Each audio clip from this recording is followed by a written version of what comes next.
ଶିର ମାସ କହିଲେ ସମସ୍ତ ଓଡ଼ିଆଙ୍କ ପାଇଁ ଚଳଚଞ୍ଚଳ ମାସ ଅଟେ। କାହିଁକିନା ଏହି ମାସରେ ସମସ୍ତ ପୁରପଲ୍ଲୀ ଶଙ୍ଖ ହୁଳହୁଳିରେ ଫୁଲି ଉଠେ। ବନ୍ଧୁଗଣ, ଆପଣ ଟିକେ ଭାବନ୍ତୁ, ସବୁ ଜାତିର ଲୋକ ମହାଲକ୍ଷ୍ମୀଙ୍କୁ ପୂଜାର୍ଚ୍ଚନା କରନ୍ତି।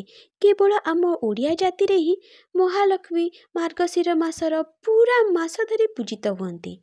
ମହାଲକ୍ଷ୍ମୀଙ୍କ କୃପା କିଏ ବା ବଖାଣି ପାରିବ? ସେ ତ ଗୋଟିଏରୁ ଗୋଟିଏ କରିପାରନ୍ତି। ସହସ୍ର ଘର ଭାଙ୍ଗି ଗୋଟିଏ ଘର କରନ୍ତି ଏବଂ ଗୋଟିଏ ଘର ଭାଙ୍ଗି ସହସ୍ର ଘର କରିପାରନ୍ତି। ଏପରି ତାଙ୍କ ମହିମା। ତାଙ୍କ କୃପା ଯଦି କାହା ଉପରେ ରହିଲା, ସେ ଘର ଦେବତୁଲ୍ୟ। ସେହି ଘର ଚନ୍ଦନ ଉଆସରେ ପାଲଟିଯାଏ। ମାଣବସା ଗୁରୁବାର ପୂଜା କେତେ ପିଢ଼ିରୁ ହିଁ ଚଳି ଆସୁଛି। ଗୁରୁବାର ପୂଜା କିଏ କିପରି କରୁଛି, କିଏ କ'ଣ କହୁଛି, ତାହା କେବେ ହେଲେ ଆପଣ ଦେଖିବେ ନାହିଁ କି ଶୁଣିବେ ନାହିଁ। ମହାଲକ୍ଷ୍ମୀ ନିଜେ ଲକ୍ଷ୍ମୀ ପୁରାଣରେ ସମ୍ପୂର୍ଣ୍ଣ ବିଧି କହିଛନ୍ତି ଏବଂ ଏହି ପୂଜା ପୂର୍ବଜମାନେ ଆପଣଙ୍କ ଘରେ ଯେପରି କରିଆସୁଛନ୍ତି ସେହିପରି ଭାବରେ ହିଁ କରିବା ଉଚିତ। ସବୁଠାରୁ ବଡ଼ କଥା ହେଲା, ଯାହା ବି କରିବେ ସମ୍ପୂର୍ଣ୍ଣ ଶ୍ରଦ୍ଧା ଓ ଭକ୍ତିର ସହିତ କରିବେ। ମା ତ କରୁଣାମୟୀ ନା, ଦୟାସାଗର ସିନ୍ଧୁ ଜଗନ୍ନାଥ ପ୍ରିୟା ଭକ୍ତ ଭାବରେ ହିଁ ତା ସନ୍ତାନକୁ ଦୟା କରନ୍ତି। ଆମ ଓଡ଼ିଶାରେ ବିଭିନ୍ନ ଲୋକଙ୍କ ଘରେ ବିଭିନ୍ନ ପ୍ରକାରର ମାଣବସା ଗୁରୁବାରରେ ପୂଜା ପାଳିତ ହୁଏ। କିଏ କୁହେ ଶେରବସା, କିଏ କହେ ମାଣବସା ଓ କେହି କେହି ଏହାକୁ ଶାସ୍ତ୍ର ଅନୁସାରେ ଧାନମାଣିକା ଓଷା ମଧ୍ୟ କହିଥାନ୍ତି। କେତେ ଲୋକ କୃଷ୍ଣ ପକ୍ଷରୁ ମାଣବସା ଆରମ୍ଭ କରିଥାନ୍ତି, କେତେ ଲୋକ ଶୁକ୍ଳପକ୍ଷ ଗୁରୁବାରରୁ ଆରମ୍ଭ କରିଥାନ୍ତି ଓ ଅନ୍ୟ କେତେକ ଲୋକ ପ୍ରଥମାଷ୍ଟମୀ ଠାରୁ ହିଁ ମାଣବସା ପାଳନ କରିଥାନ୍ତି। କେତେ ଲୋକ ମାର୍ଗଶିର ମାସ ସାରା ମାଣ ବସାଇଥାନ୍ତି ଓ ମାଘ ମାସରେ ଉଠାଇଥାନ୍ତି। ଆଉ କେତେକ ଗୋଟିଏ ପାଳି କରି ଅର୍ଥାତ୍ ଚତୁର୍ଥୀ ପାଳିରେ ହିଁ ମାଣ ବସାଇ ସନ୍ଧ୍ୟା ପୂର୍ବରୁ ଉଠାଇଥାନ୍ତି। କେତେକଙ୍କ ଘରେ ମାଣବସା ପ୍ରତି ଗୁରୁବାରରେ ବସାନ୍ତି ଓ ସନ୍ଧ୍ୟା ପୂର୍ବରୁ ଉଠାନ୍ତି। ପୁଣି ଗୁରୁବାର ଆସିଲେ ମାଣ ବସାଇ ପୂଜା କରନ୍ତି। ଚଳିତ ବର୍ଷ 4 ପାଳି ମାଣବସା ଗୁରୁବାର ପଡ଼ୁଛି। ଯେଉଁମାନେ ପ୍ରଥମ କରି ମାଣବସା କରୁଛନ୍ତି ସେହିମାନଙ୍କ ପାଇଁ ହିଁ ଆଜିର ଏହି ଭିଡ଼ିଓଟି। ମାଣବସା ଗୁରୁବାର ବୁଧବାର ଠାରୁ ହିଁ ଆରମ୍ଭ ହୋଇଯାଇଥାଏ। ବୁଧବାର ଦିନଠାରୁ ହିଁ ଘରଦ୍ୱାର ପରିଷ୍କାର ପରିଚ୍ଛନ୍ନ କରିନେବେ। ଧୁଆଧୋଇ ପୋଛାପୋଛି ଯେତେ କାମ ବୁଧବାର ଦିନ ହିଁ ସାରିଦେବେ। ମାର୍ଗଶିର ମାସର ପ୍ରତ୍ୟେକ ଦିନ ମହାଲକ୍ଷ୍ମୀଙ୍କୁ ସମର୍ପିତ, କିନ୍ତୁ ଗୁରୁବାର ଦିନ ମହାଲକ୍ଷ୍ମୀଙ୍କ ଅତ୍ୟନ୍ତ ପ୍ରିୟ ଅଟେ। ପ୍ରତିବର୍ଷ ମାଣବସା ଗୁରୁବାର 4 ପାଳି କିମ୍ବା 5 ପାଳି ପଡ଼ିଥାଏ, କିନ୍ତୁ ଚଳିତ ବର୍ଷ 4 ପାଳି ପଡ଼ୁଛି। ଯଦି ଆପଣ 5 ପାଳି ପୂଜା କରନ୍ତି ହେଲେ ଆପଣ ମାଘ ମାସରେ ଗୋଟିଏ ପାଳି କରିପାରିବେ। କେହି କେହି ଆଷାଢ଼ ମାସରେ ବାହୁଡ଼ା ଯାତ୍ରା ପୂର୍ବରୁ ମଧ୍ୟ କରିଥାନ୍ତି। ଚଳିତ ବର୍ଷ 21 ତାରିଖରେ ଆଦ୍ୟ ଗୁରୁବାର ପାଳିତ ହେବ ଏବଂ ଡିସେମ୍ବର 12 ତାରିଖରେ ଶେଷ ମାଣବସା ଗୁରୁବାର ପାଳନ କରାଯିବ। ମାଣବସାର ଅଧା କାମ ଆପଣ ବୁଧବାର ଦିନରେ ହିଁ ସାରିଦେବେ।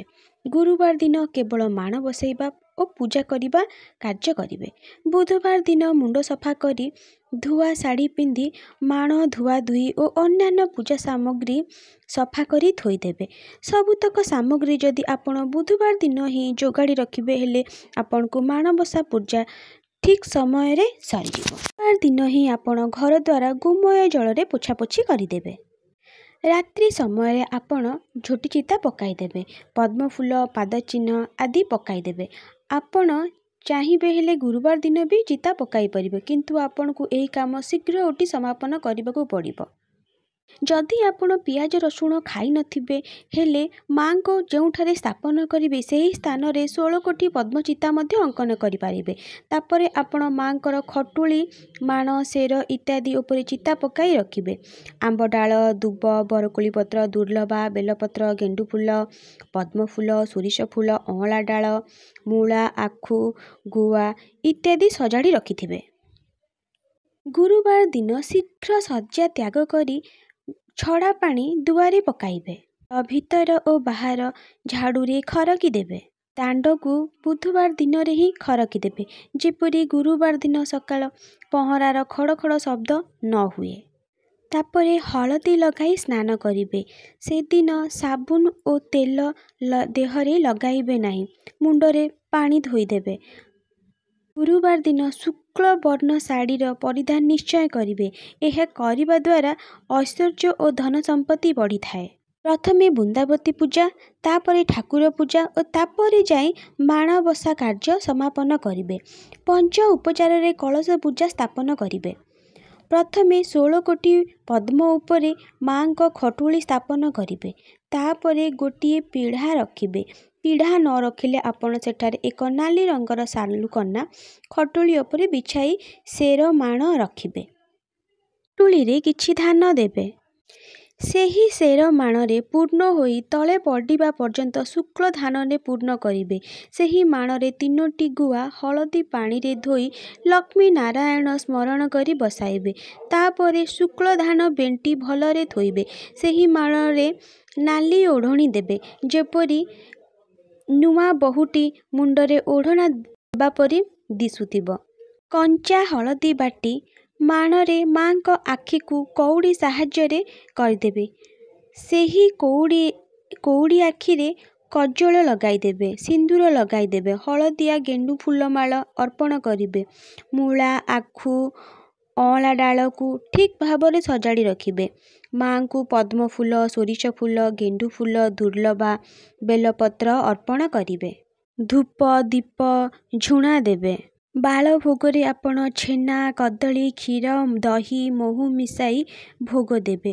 ମଧ୍ୟାହ୍ନରେ ଶଙ୍ଖୁଡ଼ି ଭୋଗ ଓ ସନ୍ଧ୍ୟା ସମୟରେ ଛେନା, କଦଳୀ, ଫଳମୂଳ ଭୋଗ ଲଗାଇବେ। ଧାନମାଣିକା ବହି ଅନୁସାରେ ପ୍ରଥମ ପାଳିରେ ତରଣ ଭୋଗ ଲାଗିଥାଏ, ଦ୍ୱିତୀୟ ପାଳିରେ ଚିତଉ ପିଠା, ତୃତୀୟ ପାଳିରେ ଦଧିଅନ୍ନ ଓ ଚତୁର୍ଥୀ ପାଳିରେ ମଣ୍ଡା ପିଠା ଭୋଗ ଲାଗିଥାଏ। ଧାନମାଣିକା ବହି ଏବଂ ଲକ୍ଷ୍ମୀ ପୁରାଣ ବହି। ଧାନମାଣିକା ବହି ବିଷୟରେ ମାଙ୍କର ଭୋଗ ରାଗ ବିଷୟରେ ସମ୍ପୂର୍ଣ୍ଣ ଭାବରେ ଲିପିବଦ୍ଧ ରହିଛି। ମାତ୍ର ଲକ୍ଷ୍ମୀ ପୁରାଣ ବହିରେ ସେସବୁ ନାହିଁ। ଓଷା ଗୁରୁବାର ଦିନ ଲକ୍ଷ୍ମୀ ପୁରାଣ ବହି ପଢ଼ିବା ବିଧେୟ। ଏହି ପୁରାଣ ଯେଉଁମାନେ ପଢ଼ନ୍ତି ଓ ଶୁଣନ୍ତି ଲକ୍ଷେ କୋଟି ଗୋଦାନର ଫଳ ସେ ଲଭନ୍ତି। ପୁଷ୍ପାଞ୍ଜଳି ମନ୍ତ୍ର ପଢ଼ି ମାତା ଲକ୍ଷ୍ମୀଙ୍କୁ ପୁଷ୍ପାଞ୍ଜଳି ଦେବେ।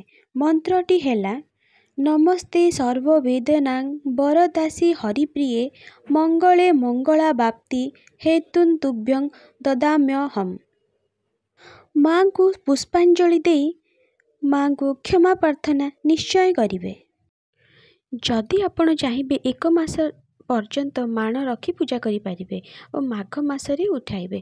ନଚେତ୍ ଚତୁର୍ଥୀ ପାଳିରେ ଗୋଟିଏ ପାଳି କରି ମାଣ ବସାଇବେ ଓ ସନ୍ଧ୍ୟା ପୂର୍ବରୁ ମାଣ ଉଠାଇବେ। ସେହି ମାଣର ଧାନକୁ ମାଘ ମାସ ଓ ଆଷାଢ଼ ମାସରେ କ୍ଷୀରି କିମ୍ବା ପିଠା କରି ଖାଇପାରିବେ। ମାସ ସାରା ମାଣ ବସିଲେ କଳସ ମଧ୍ୟ ସେହିପରି ଭାବରେ ବସିଥାନ୍ତି।